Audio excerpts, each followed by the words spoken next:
Hello दोस्तों, स्वागत है आपका मेरे YouTube चैनल पर। आज से हम क्लास 9 की एनसीईआरटी मैथ्स को शुरू करने जा रहे हैं, जिसमें हम चैप्टर नंबर फर्स्ट जो कि हमारा संख्या पद्धति से संबंधित जो भी हमारा परिचय है, इंट्रोडक्शन है, उसको हम आज देखेंगे।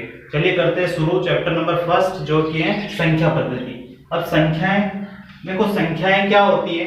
संख्याएं जैसे आप पढ़ चुके हैं 1 2 3 4, जो भी गणितीय वस्तु है उन्हें हम मापने में या फिर उनको वस्तुओं को गिनने में यूज करते हैं, तो होती है संख्याएं। अब संख्याएं जो होती हैं वो कितने प्रकार की होती हैं। संख्याएं वास्तव में दो प्रकार की होती है। पहली तो है वास्तविक संख्या और दूसरी है काल्पनिक संख्याएं। तो वास्तविक संख्याएं वे संख्याएं कहलाती हैं जो वास्तव में एग्जिस्ट करती हो, वास्तव में उनका अस्तित्व हो, यानी कि आम तौर पर गणना करने में जो हम प्रयोग में लेते हैं वो संख्याएं वास्तविक संख्याएं कहलाती है।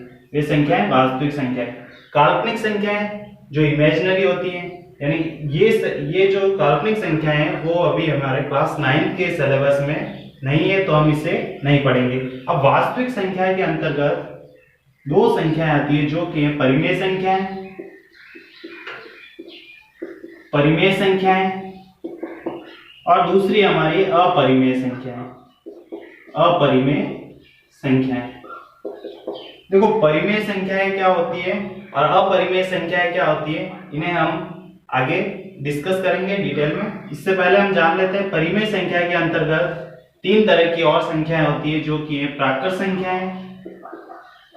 संख्याएं, पूर्ण संख्या और पूर्णांक। तो प्राकृत संख्याएं क्या होती है, इससे पहले जान लेते हैं।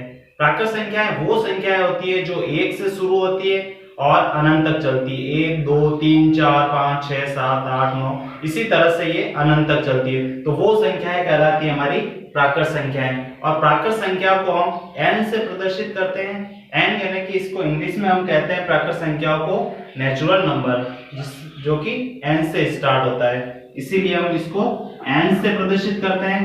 और 1 से शुरू होती है, 1 2 3 और इसी तरह से ये अनंत तक चलती हैं। अब पूर्ण संख्याएं वो संख्याएं होती है जो 0 से शुरू होती है और अनंत तक चलती है। 0 1 2 3 4 5, इसी तरह से ये अनंत तक चलती है, तो वो संख्याएं कहलाती है हमारी पूर्ण संख्याएं। पूर्ण संख्याओं को हम इंग्लिश में कहते हैं होल नंबर, जिसे हम W से रिप्रेजेंट करते हैं। तो W इक्वल्स टू 0 1 2, इसी तरह से ये अनंत तक चलेगी, तो वो हो जाएगी हमारी पूर्ण संख्याएं। अब नेक्स्ट जो आता है हमारा पूर्णांक क्या होते हैं, तो वे संख्याएं जो ऋणात्मक भी होती हैं, धनात्मक भी होती हैं और जीरो भी होता है। तो वे संख्याएं जो ऋणात्मक भी होती हैं, इसे हम Z से प्रदर्शित करते हैं। तो ऋणात्मक संख्याएं भी होती हैं, इसके अंतर्गत जीरो भी शामिल होता है और धनात्मक संख्याएं भी होती हैं। तो ये संख्याएं कहलाती है हमारी पूर्णांक। और ये जो सभी संख्याएं हैं, प्राकृत संख्याएं, पूर्ण संख्याएं, पूर्णांक, ये सभी संख्याएं परिमेय संख्याएं कहलाती है। क्योंकि प्राकृत संख्या के अंतर्गत हम देखते हैं 1 से लेकर अनंत तक चलती है, तो प्राकृत संख्याएं, प्रत्येक प्राकृत संख्या पूर्ण संख्याएं कहलाएगी हमारी, क्योंकि इसमें भी 1 से अनंत तक संख्याएं शामिल है और जीरो भी इसमें शामिल है। और प्रत्येक पूर्ण संख्याएं पूर्णांक कहलाएंगे, क्योंकि इसमें भी 0 से लेकर सारे जो धनात्मक संख्याएं और इसमें ऋणात्मक संख्याएं भी शामिल है, यानी कि प्रत्येक पूर्ण संख्याएं पूर्णांक संख्याएं कहलाएगी और प्रत्येक प्राकृत संख्याएं पूर्ण संख्याएं कहलाएगी। इसे हम डायग्राम से देख लेते हैं। देखिए n जो कि हमारी पूर्ण संख्या है, नहीं सॉरी, ये हमारी प्राकृत संख्या है। प्राकृत संख्याएं देखिए 1 2, इसी तरह से ये सारी संख्याएं इसके अंदर आएगी। प्राकृत संख्याएं, प्रत्येक प्राकृत संख्याएं पूर्ण संख्याएं कहलाती है, जिसमें जीरो भी शामिल होता है। 0 1 2, ये सारी संख्याएं 7। अब पूर्ण संख्याएं, प्रत्येक पूर्ण संख्याएं हमारी पूर्णांक कहलाएंगे, जिसे हम Z से प्रदर्शित करते हैं। इसमें 0 से पॉजिटिव जो भी संख्याएं हैं वो तो शामिल होगी, उसके साथ ही साथ ऋणात्मक संख्याएं भी इसमें शामिल होगी। जो भी ऋणात्मक संख्याएं हमारी वो सभी भी शामिल होगी। तो प्रत्येक पूर्ण संख्या हमारे पूर्णांक कहलाएंगे और प्रत्येक पूर्णांक परिमेय संख्याएं कहलाएगी। प्रत्येक पूर्णांक परिमेय संख्या। अब परिमेय संख्याएं क्या होती है वो हमें परिमेय और अपरिमेय संख्या को अब हम डिस्कस करते हैं। ठीक है, ये डायग्राम से आपको समझ आ गया होगा।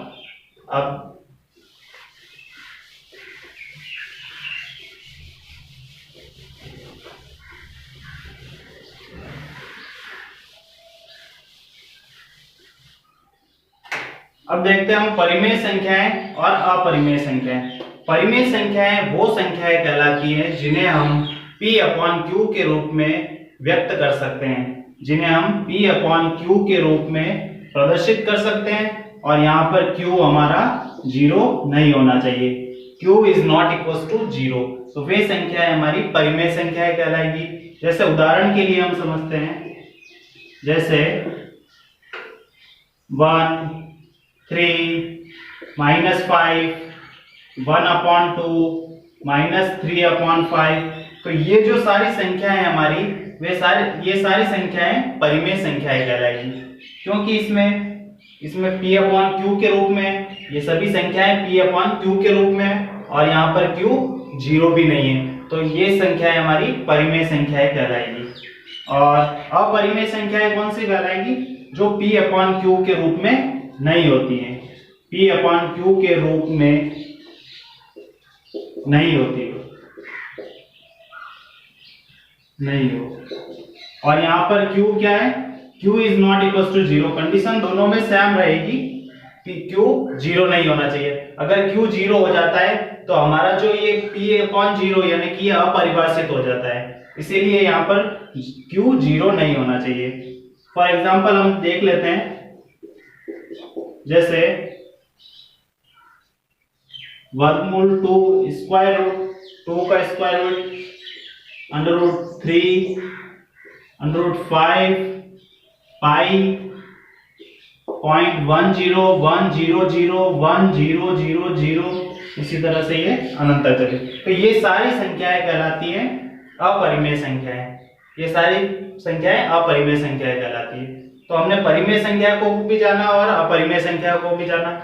अब परिमेय संख्या और अपरिमेय संख्या को अगर हम मिला दें, इन दोनों को अगर शामिल कर दें, तो वो संख्याएं कहलाती हैं वास्तविक संख्याएं।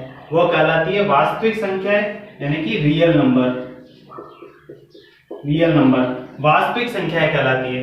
वास्तविक संख्याएं सारी संख्याएं जो वास्तव में प्रयोग में लाई जाती है, जो आमतौर पर गणना में हम प्रयोग में लाते हैं, वो संख्याएं होती है वास्तविक संख्याएं। तो ये हम आज हमने ये बेसिक कुछ चैप्टर नंबर 1 जो था उससे संबंधित जो बेसिक पॉइंट्स थे उसको हमने डिटेल में डिस्कस किया। इससे नेक्स्ट क्लास में हम चैप्टर नंबर 1 जो कि एक्सरसाइज 1.1 को हम डिस्कस करेंगे। तो चलिए दोस्तों, अगर आपको ये वीडियो अच्छा लगा हो तो आप लाइक करें और दोस्तों के साथ शेयर करें और सब्सक्राइब करें चैनल को। और thank you for watching this video.